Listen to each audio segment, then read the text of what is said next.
বাংলাদেশের সনাতন ধর্মের যারা রয়েছে মানে হিন্দুরা, তারা কিন্তু সংখ্যালঘু নয়। সংখ্যালঘু নয় এই কারণেই আওয়ামী লীগ আমলে আমরা শুনেছি বাংলাদেশের হিন্দুরা নাকি সংখ্যালঘু। আসলে সংখ্যালঘু নয়।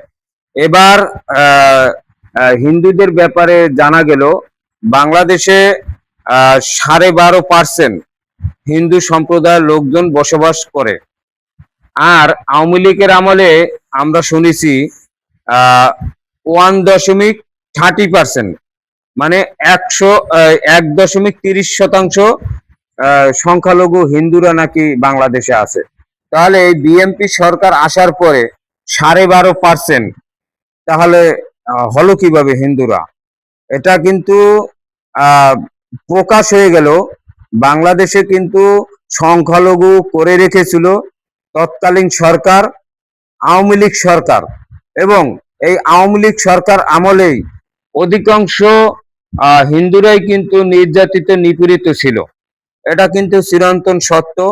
অনেক জায়গায় আমরা দেখেছি এবং খবরে আওয়ামী লীগের আমলেই কিন্তু পত্র পত্রিকায় খবরে দেখা গিয়েছিল অনেক আওয়ামী লীগের নেতারা, তারা কিন্তু অনেক হিন্দু সম্প্রদায়ের লোকজনের বাড়ি ঘর দখল, জমি দখল, অনেক নির্যাতন তারা কিন্তু করেছে। সেটা কিন্তু বিগত সরকার, আওয়ামী লীগ সরকার আমলে এরকম ধরনের ন্যাক্কারজনক ঘটনাও কিন্তু ঘটেছিল। আপনাদের কি মনে আছে এই যে আওয়ামী লীগ সরকার আমলে এই যে মন্দিরে মন্দিরে যে কোরআন শরীফ রেখেছিল কারা? ওই যে আওয়ামী লীগের সংগঠনের নেতৃবৃন্দ তারা রেখেছিল। আওয়ামী লীগের আমলে কিন্তু অনেক হিন্দুরা কিন্তু হিন্দু ঘরের অনেক মেয়েরা কিন্তু ধর্ষণের শিকার পর্যন্ত হয়েছিল। তখন কিন্তু সবচেয়ে বেশি আওয়ামী লীগের আমলে কিন্তু এই হিন্দুরা কিন্তু সংখ্যালঘু হিসাবে ছিল এবং সংখ্যালঘু হিসাবে তারা কিন্তু নির্যাতন এর শিকারও হয়েছিল কিন্তু এই আওয়ামী লীগের আমলে। আর আজকে আমরা জানতে পারলাম বাংলাদেশে হিন্দুরা আছে 12.5%। তাহলে আমরা তো সংখ্যালঘু নয়, হিন্দুরা সংখ্যালঘু নয়। আর সংখ্যালঘু কারা করতেছে? ওই ভারতের রয়ের এজেন্টরা।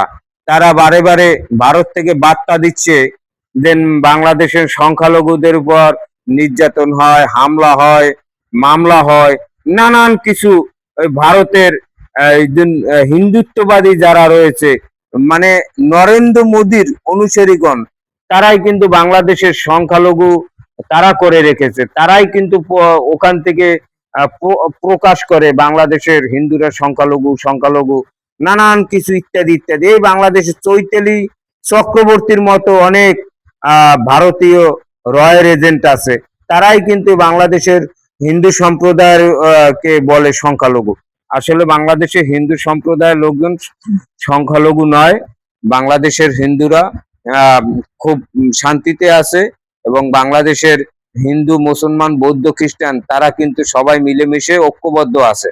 তারা কিন্তু সম্প্রীতি বন্ধনে কিন্তু আবদ্ধ। এটা কিন্তু মনে রাখতে হবে। অতএব বাংলাদেশকে নিয়ে ভারতকে বলবো, আপনারা বেশি মাথাছাড়া দিয়ে লাভ নাই। আপনাদের উস্কানিতে বাংলাদেশের সনাতন ধর্মের লোকজন তারা কিন্তু পা দেবে না। অতএব বাংলাদেশের হিন্দু সম্প্রদায়ের লোকজন সংখ্যালঘু নয়।